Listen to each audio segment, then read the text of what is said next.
Today I'm pulling the starter out of my 1990 Dodge 12-valve Cummins, and it was making a really bad grinding noise. I thought my motor was blown or something somehow, but when we whacked the starter, well, it was just clicking after a while, and then when we whacked the starter, then it'll try to turn over. So it's probably the starter making that noise. And what I did was I unhooked the ground cable so I can't get electrocuted. I pulled the positive wire off the starter and the small ground wire. The little ground wire right there is an 8mm, and this big one is a 15. And there are 3 bolts holding the starter on. Right there, there, and back there. The one in the back is pretty hard to get to, so I'm going to try and go in from the back with this long extension and see if I can get that bolt out first. Then I'll take the top one off, and then the bottom one right there probably. And then we'll pull the starter apart and see if we can see what's wrong with it, and maybe rebuild it or order a new one.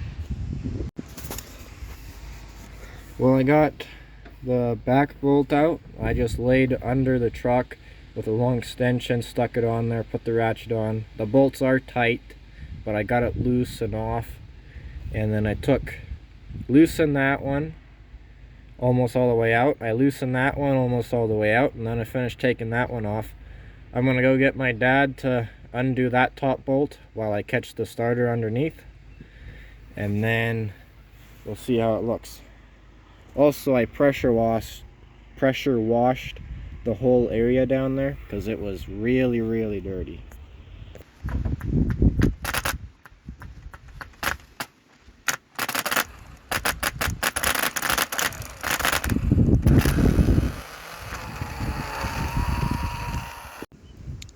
So I think we found our problem.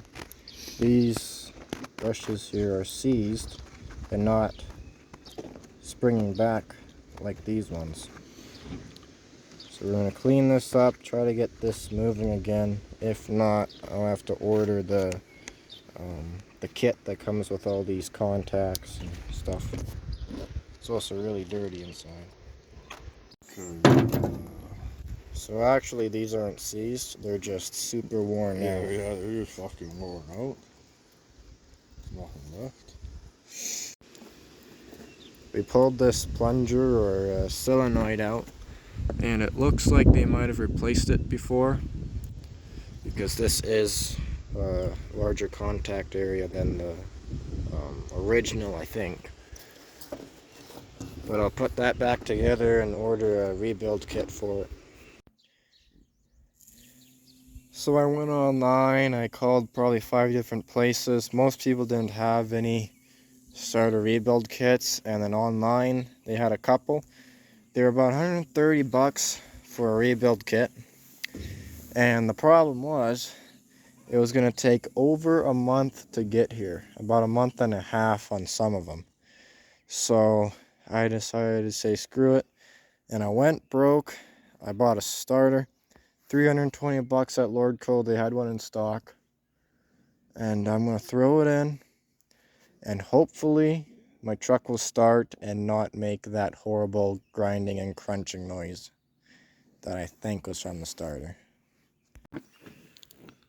We got the starter hooked up and all the battery cables on, so I'm going to try and start it, and hopefully it sounds normal again.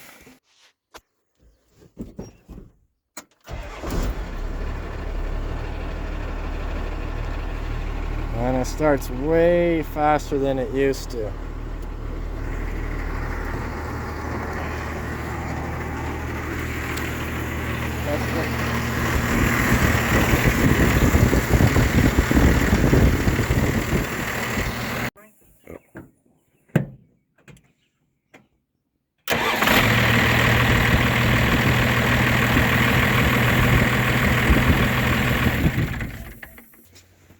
Well, we got the new starter in. It works good.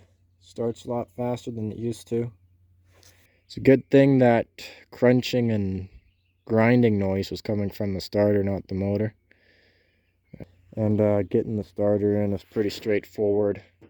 You do just get two people. One guy lifts it up. One guy puts a bolt in there on the top, on the side.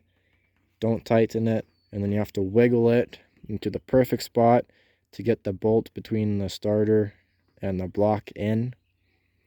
And then get that bolt started. You tighten that one down. Then tighten the others down.